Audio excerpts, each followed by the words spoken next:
Ang opening scene ay tampok ang propesor na si Julian Reed na nagtuturo sa mga mag-aaral tungkol sa Neanderthals. Sa panayam, ipinapakita niya na ang tanging natirang labi ng isang Neanderthal na hindi fossilized sa mundo ay natagpuan ni Dr. Godwin Thomas dito sa mismong campus na ito at ang halimbawa ay pinangalanan na William. Sa wakas ng kanyang klase, nagmungkahi si Julian na magagamit ang DNA ni William upang lumikha ng buhay na Neanderthal kahit sa panahon ngayon. Samantala, isang medical doctor, si Barbara Sullivan, na may titulong PhD sa Reproductive Endocrinology ay naengganyo sa kanyang lecture. Nagpunta siya upang makipagkita sa kanya sa isang restaurant ng hapon at dito nagsimula ang usapan tungkol sa posibilidad ng pag-clone kay William. Sinabi niya na hindi magiging madali ang proseso, ngunit posible pa rin. Sa gitna ng pag-uusap, tinanong ni Barbara kung bakit siya sobrang curious sa mga Neanderthal. Sa tugon, dinala ni Julian siya sa kanya. Ipinakita sa kanya ang ilang piraso ng bato, isa ay inukit ng Homo sapiens at isa ay inukit ng Neanderthal. Binigyang diin niya na ang pagpapalitaw sa Neanderthal ay maaaring magbigay ng mahahalagang pananaw na sa huli ay nakumbinsi si Barbara. Sa madaling panahon, kinuha ng dalawa ang pahintulot mula sa unibersidad at nagsimulang magtrabaho sa kanilang proyekto. Habang lumilipas ang panahon, unti-unti rin silang nagkakaroon ng nararamdaman para sa isa't isa at nagsimula ng romantikong relasyon. Maaari mong sabihin na sila ang nagtuklas ng apoy. Ilang taon ang lumipas, hinarap ng mag-asawa ang isang pagsubok. Ang proyektong pagkopya ay naging sentro ng mainit na usapan sa unibersidad. May suliranin kung etikal bang punduhan ang proyektong patungkol sa pagkopya ng tao. Sa huli, nagpasya ang Pangulo ng Pamantasan, si Bob Claiborne, na tuluyan ng isara ito. Nakakalungkot ito para sa mag-asawa dahil ibinuhos nila lahat ng kanilang pagsisikap sa proyektong ito. Sa pagdinig sa bagay na ito, inirerekomenda ni Barbara na ipagpatuloy ang proyekto pa rin. Nagtataka si Julian kung sinong ang embryo na kung saan sinasabi ni Barbara na siya ay ang mag-aswa ay lumipat sa Nevada at nagpakasal para simulan ang kanilang bagong buhay. Pagkaraan ng ilang buwan, ipinanganak ni Barbara ang batang lalaki at pinangalanan siyang William. Kinabukasan, si Julian ay tumakbo pabalik sa unibersidad at nag-anunsyo ng tagumpay sa pagkapanganak ng isang Neanderthal.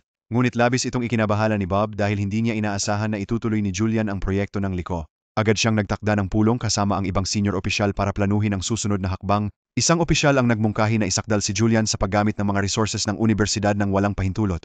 Gayunpaman, tinanggihan ni Bob ito dahil sa naniniwala siya na maaaring managot ang unibersidad sa pagpayag na mangyari ito sa una. Sa huli pumayag silang tanggapin ang ideya dahil makakakuha sila ng magandang publicity. Pagkatapos ng ilang araw si Julian ay nagpatawag ng press conference sa unibersidad kung saan ipinakita niya ang mga larawan ng unang Neanderthal baby. Sa mundo ngayon, sinasabi niya na bagaman hindi kamag-anak si William sa kanya, iniisip pa rin niyang siya ay isang proud na tatay ng bata. Ang eksena ay lumipat ng ilang taon. Ipinapakita ang matandang si William. Siya ay nasa isang bangkang pang-ensanada na naglalayag sa karagatan. Habang humihilera ang kamera, lumilitaw ang kanyang natatanging mga facial features. Pagbaba sa bangka, pinakain siya ni Barbara sa isang liblib na bahay malapit sa ilog. Iniyakap niya sa pamamaalam, sinasabi na siya ay malaya na bumalik anumang oras. Pagkatapos nito pumasok si William sa loob, makikitira siya kasama ang tinatawag niyang ama Julian. Habang nagsisiyasat ng lugar, nilapitan siya ng isang babaeng nagpakilalang si Sarah at natuklasan na siya ang bagong kasintahan ni Julian at sila ay kasalukuyang magkasama. Sa hapunan, pinuri ni Sarah ang malusog na ganang kumain ni Julian, na sinabi naman ni Julian na ang katawan ni William ay nangangailangan ng 20% higit na calorie kumpara sa karaniwang tao. Pagkatapos kumain, pumunta si Julian sa kwarto ni William upang mag-usap. Ipinagmamalaki niyang ang kanyang anak ay nais matuto pa tungkol sa buhay ng tao. Simula kinabukasan, tinuruan ng mag-asawa si William ng mga pangunahing leksyon sa Ingles upang mapalawak ang kanyang kaalaman. Mukhang mayroong problema ang binatang maunawaan ng mga biro at metapora. Isang araw sa unibersidad, ipinaliwanag ni Julian sa mga mag-aaral ang reaksyon ng mga tao kay William nang siya ay unang ipinakilala. Ayon sa propesor, nakatuklas si William ng parehong o mas mataas na intelihensya kaysa sa mga bata ng Homo sapien. Ang kanyang immune system ay mas matibay at maaadapta kaysa sa iba. Maaaring ito ay makatulong ng malaki sa pag-aaral ng medisina. Habang patuloy siya sa pagsasalita, biglang nag-flashback ang eksena sa nakaraan. Dito natutunan natin na nagpakasal si Barbara kay Julian dahil gustong ipagpatuloy ang eksperimento kay William. Sa halip, si Barbara bilang isang ina ay ayaw na maging pagsusuri ang kanyang anak. Ano sa tingin niya ang mangyayari sa hinaharap?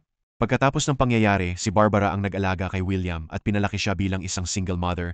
Minsan ay bumibisita si Julian upang makita kung paano nakakayanan ni William ang kapaligiran ng tao at kung paano siya nakikipag-ugnayan sa ibang mag-aaral sa paaralan. Isang araw si William na bata ay nagbibisikleta sa kalsada nang biglang sinundan ng isang grupo ng mga kabataan. Dahil ayaw niyang mabuli, pumiling umalis si William. Nagsimulang habulin siya ng mga bata. Naagaw nila ang kanyang atensyon sa tulay. Ngunit habang sinubukan nilang saktan siya, lumaban ang ating lalaking Neanderthal gamit ang kanyang malakas na lakas. Matapos ang pangyayaring iyon, nagsumbong sa pulisya ang mga magulang ng mga nang-aapi. Ngunit ibinasura ng mga opisyal ang kaso at itinuring na minor na isyu. Sa bahay inalagaan ni Barbara ang sugat ni William at binalaan siya na huwag nang muli na manakit ng iba. Noong gabi ring iyon, siya ay nagsusurf sa internet nang matisod siya sa isang artikulo tungkol sa mga Neanderthal sa Open. Bukas niya ito, napansin niya na binansagan ang mga Neanderthals bilang mga mangmang at hayop na mga nilalang na nagpanglaw sa kanya.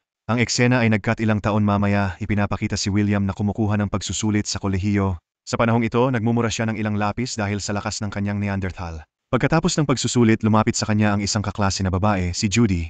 Inaanyayahan niya siya sa kanyang bahay upang tulungan mag-practice para sa paparating na opera. Gusto ni William na pumunta, ngunit binabalaan siya ng mga kaibigan na mayroon na silang plano mag-camping. Bilang resulta, pangako niya na tutulungan niya siya kapag bumalik siya mula sa biyahe. Pagkatapos ng paaralan, pumunta sina William at mga kaibigan sa kampo sa gitna ng kagubatan habang nag-e-enjoy sa bonfire. Sumama sa kanila ang 2 magsasaka.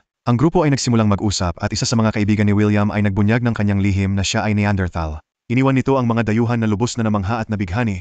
Nagtataka ang babae kay William kung gusto pa niyang bumalik sa kanyang oras, kung saan sinasabi niya ng kuha ito sa araw ng programa sa kolehiyo, at makikita si William na tumutulong kay Judy sa kanyang mga linya bago mag-perform sa harap ng live audience.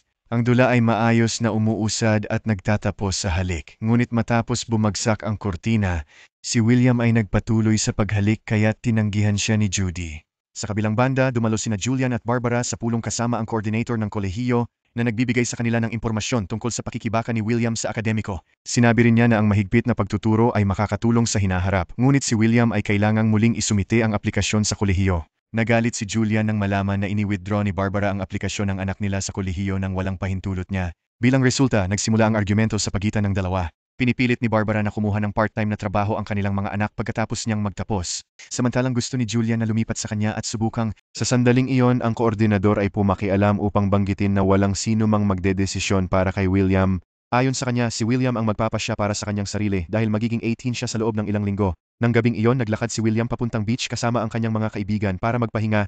Tinalakay nila ang aplikasyon sa kolehiyo at kung saang mga unibersidad sila tinanggap. Binanggit din nila si Judy na mag-aaral sa Columbia para sa kanyang pagsusuri. Si William ay maliwanag na nagagalit sa marinig ito dahil ang kanyang kinabukasan ay nananatiling hindi tiyak. Uuwi siya para kausapin ang kanyang mga magulang tungkol sa kanyang kinabukasan. Gusto ni Julian na manirahan ang anak niya sa kanya upang matapos ang naunang eksperimento. Tumutol si Barbara. Pinaninindigan ni Julian na ang immune system ni Williams ang maaaring susi para makatulong sa milyon-milyong tao. Matapos ang ilang pag-aalinlangan, napagpasyahan ni William na manirahan sa kanyang ama sa kondisyon na siya ay mag-aral sa unibersidad. Julian agad pumayag at sinabihan siya na maghanda para sa kanyang aplikasyon sa kolehiyo.